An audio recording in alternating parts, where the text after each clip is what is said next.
وہ جانتا تھا کہ یہ سب کچھ وہ غصے میں کہہ رہے ہیں، ورنہ اگر حالات مختلف ہوتے تو وہ اسے اپنی ماں کے پاس ہی رکنے کے لیے کہتے۔ اس نے تابیداری سے ان کی بات مان لی اور اسی وقت اپنے بھائی کو کہا کہ اماں کا خیال رکھنا، مجھے ایک ضروری کام سے جانا ہے۔ وہ حویلی جانے کے لیے نکل کھڑا ہوا۔ رات کے 1 بج رہے تھے۔ بارش ابھی بھی زور و شور سے ہو رہی تھی۔ اب وہ رو رو کر تھک چکا تھا اور بے حال فرش پر بیٹھا ہوا تھا۔ نہ جانے میرے نصیب میں کیا لکھا ہوا ہے، نہ جانے کبھی وہ مجھے ملے گی بھی یا نہیں۔ اگر وہ کسی اور کی ہو گئی تو میں کیا کروں گا؟ میں اس کے بغیر کیسے زندہ رہوں گا؟ اس کے بعد وہ دوبارہ سے پھوٹ پھوٹ کر رونے لگا اور اپنے رب کے حضور فریاد کرتے ہوئے کہنے لگا، اے میرے اللہ، اے میرے پیارے اللہ، اس عورت کو میرے نصیب میں لکھ دے، اس عورت کو میرے لیے حلال کر دے۔ میں اسے بہت محبت کرتا ہوں اور اس کے بغیر زندگی گزارنا میرے لیے بہت مشکل ہے۔ مجھے لگتا ہے کہ میں اس کے بغیر سانس نہیں لے پاؤں گا، میرا دم گھٹتا ہے۔ ماضی کی یادیں اسے دوبارہ سے تکلیفیں پہنچانے لگی تھیں اور وہ دوبارہ سے ذہنی انتشار کا شکار ہو گیا تھا۔ حویلی میں اس وقت گہرا سناٹا چھایا ہوا تھا۔ یقیناً سب لوگ سو چکے تھے سوائے آغا صاحب کے، جو کہ اس وقت لائبریری میں بیٹھے ہوئے تھے اور کتاب پڑھ رہے تھے۔ ان کا دھیان ابھی بھی اپنے پوتے کی طرف ہی الجھا ہوا تھا۔ حمید، جو کہ تھوڑی دیر پہلے ہی حویلی کے اندر داخل ہوا تھا، آتے ساتھ ہی اسے ایک بہت بڑی خبر ملی تھی جس کے بارے میں آغا کو بتانا بہت ضروری تھا۔ پہلی ہی فرصت میں وہ ان کے کمرے کی طرف بڑھا اور دروازے پر دستک دے دی۔ وہ چونک گئے اور سوچنے لگے کہ کون ہو سکتا ہے۔ انہوں نے اندر آنے کی اجازت دے دی۔ جب حمید کمرے کے اندر داخل ہوا تو اس کے چہرے پر فکر مندی کے تاثرات تھے۔ وہ تیزی سے چلتا ہوا اپنے مالک کے قدموں میں بیٹھ گیا اور کہنے لگا، صاحب، غضب ہو گیا ہے۔ جس بات کا ڈر تھا وہی ہو گیا ہے۔ یہ کیا سنسنی پھیلا رہے ہو؟ صاف صاف بتاؤ۔ کومل بیگم اپنی بیٹی کو لے کر واپس آ گئی ہیں۔ یہ سن کر انہیں لگا کہ ساتوں آسمان ان کے سر کے اوپر آ کر گر گئے ہیں۔ وہ جلدی سے اپنی جگہ پر اٹھ کھڑے ہوئے اور اس پر چلاتے ہوئے کہنے لگے، یہ کیا فضول بول رہے ہو؟ مالک، میں جھوٹ نہیں بول رہا بلکہ سچ کہہ رہا ہوں۔ وہ باہر ہی موجود ہیں اور آپ کو پکار رہی ہیں۔ انہوں نے تکلیف سے اپنی آنکھیں بند کر لی۔ جس لمحے سے وہ ایک لمبے عرصے سے نظریں چرا رہے تھے، وہی لمحہ ان کے سامنے آ گیا تھا۔ انہوں نے اپنے ملازم کو کہا کہ اس بارے میں کسی کو بھی پتہ نہیں چلنا چاہیے۔ آج ہم لوگوں میں جو بھی بات ہوگی وہ ہم لوگوں کے درمیان میں ہی رہے گی۔ ان کے ملازم نے احترام سے ہاں میں سر ہلا دیا اور کہنے لگا، میں نے ہمیشہ آپ کے ساتھ وفاداری کی ہے اور مرتے دم تک کرتا رہوں گا۔ جب وہ باہر گئے تو کومل صاحبہ اٹھ کھڑی ہوئیں۔ اپنے باپ کو دیکھ کر ان کے لبوں پر مسکراہٹ پھیل گئی تھی، مگر ان کا دل تکلیف میں ڈوبا ہوا تھا۔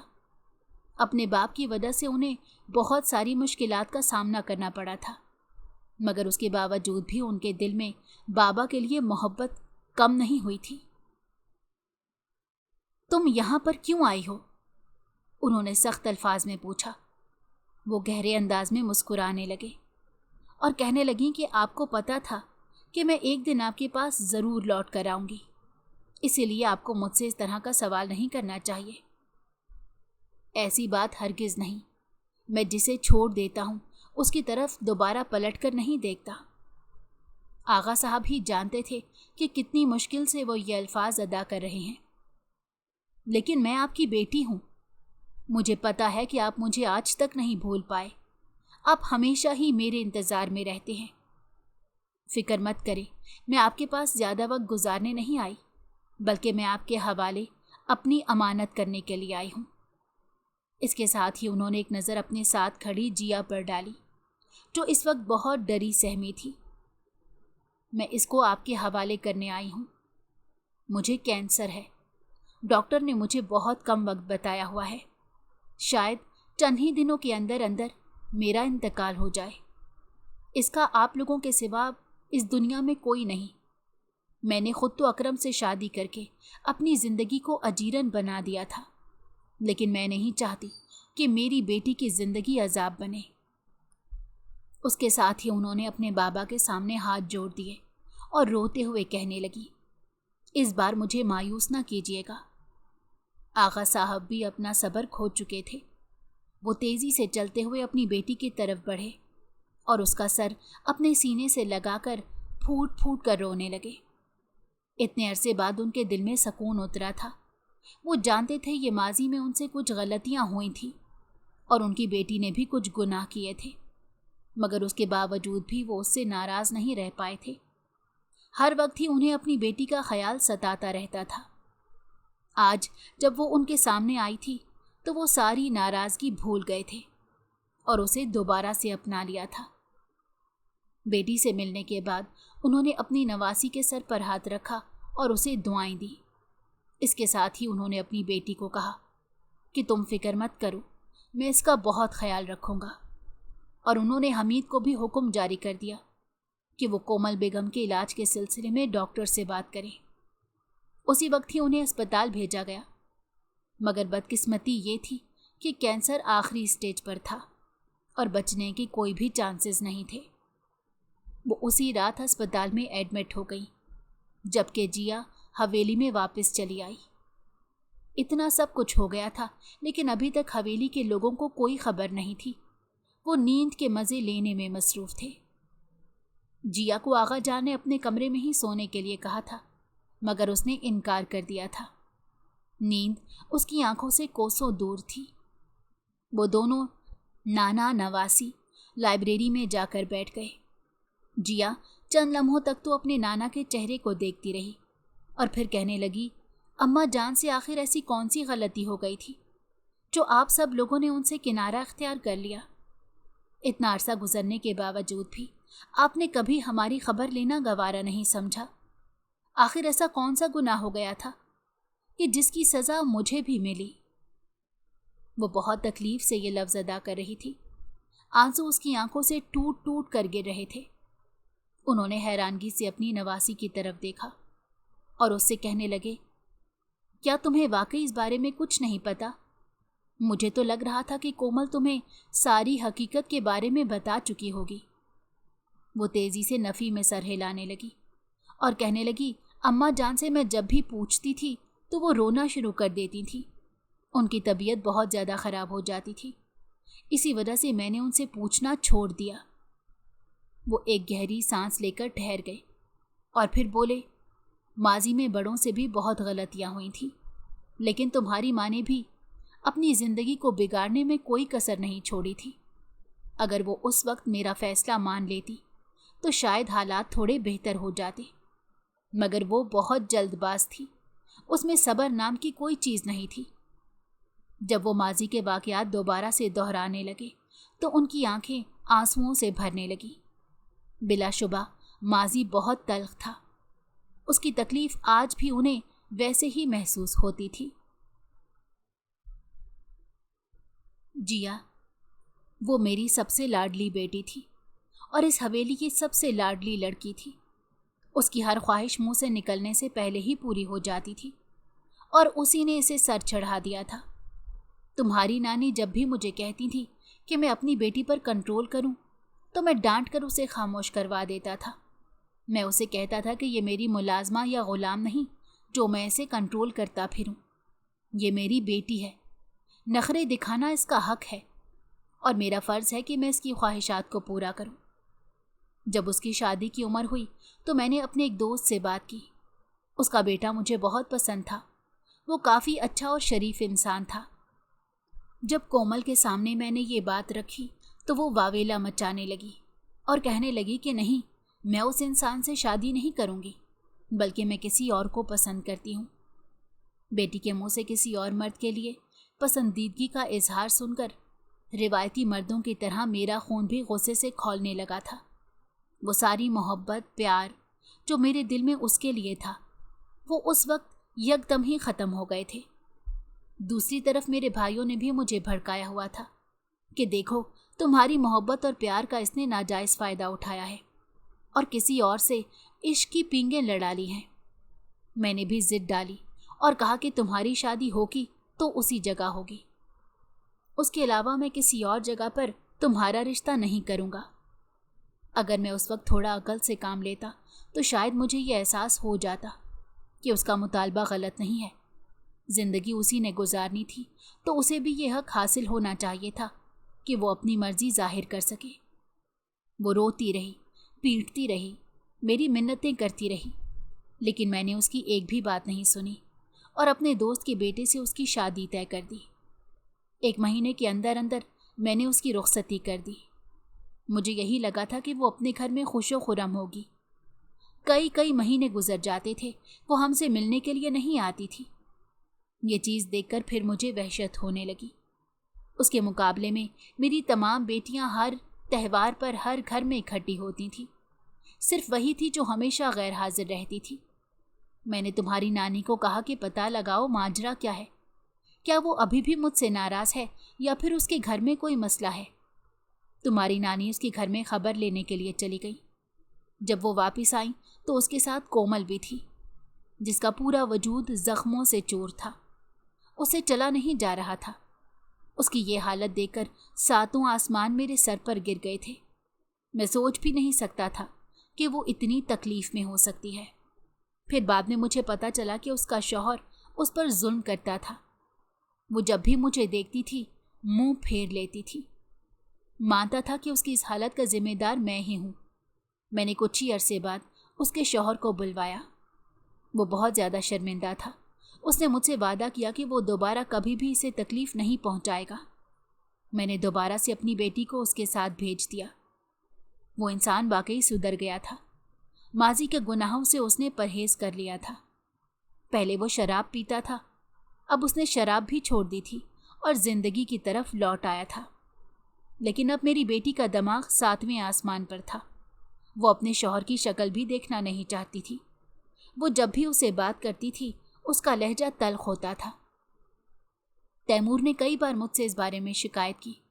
میں کومل کو سمجھاتا تو وہ صاف الفاظ میں کہہ دیتی تھی کہ اس انسان نے مجھ پر ظلم کیا، میں اس کے ظلم کو کبھی نہیں بھول سکتی۔ اسے تیمور سے بہت نفرت ہو گئی تھی، کیونکہ اس کی وجہ سے وہ اپنے بچے کو کھو چکی تھی۔ اس نے ایک دن مجھے صاف الفاظ میں کہا کہ میں اس انسان کے ساتھ رہنا نہیں چاہتی، میں نے اس سے طلاق لینی ہے۔ میں نے اس بار بھی اس کا ساتھ نہیں دیا، اور پھر ایک دن وہ اس سے طلاق لینے میں کامیاب ہو گئی۔ اس بارے میں حویلی کے کسی بھی مرد کو معلوم نہیں تھا۔ وہ دوبارہ سے اپنے پرانے عاشق کے پاس چلی گئی۔ جب مجھے پتا چلا تو میں بہت غصہ ہوا۔ میں نے نہ صرف اسے دھکے دے کر اس گھر سے باہر نکالا، بلکہ اسے اس کی جائیداد سے بھی آگ کر دیا۔